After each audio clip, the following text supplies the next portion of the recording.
Ninsabu mitjum il-bot milli jiġi adottat charger wieħed komuni għall-apparat teknoloġiku kollu disponibbli fl-Unjoni Ewropea.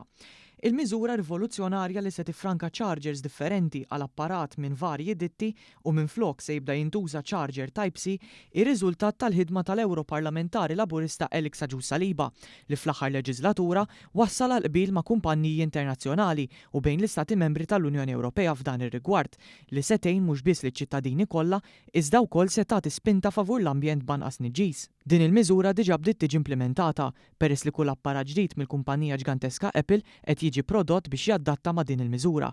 Issa l-Unjoni Ewropea qed testendi l-miżura mit-28 ta' Diċembru għal kull tagħmir teknoloġiku, inkluż e-readers, earbuds, keyboards u sistemi portabbli ta' navigazzjoni li l-koll iridu jkunu jiċċarġjaw permezz ta' charger Type-C. B'hekk il-konsumatur ikun jista' juża charger universali mingħajr il-ħtieġa ta' chargers differenti. Min barra hekk l-inizjattiva qed issir ban ambjentali peress li l-produzzjoni ta' chargers differenti tinvolvi wkoll proċess twil li jġenera ħafna emissjonijiet. Grazzi għal din il-kisba, Agius Saliba kien infaħħar internazzjonalment mingħand ta' siti tal-aħbarijiet għal ħidma favur il-konsumatur u l-ambjent u qalu li din se tħalli effetti pożittivi kbar fl-Unjoni Ewropea anke jekk ġejja minn rappreżentant tal-iżgħar stat membru.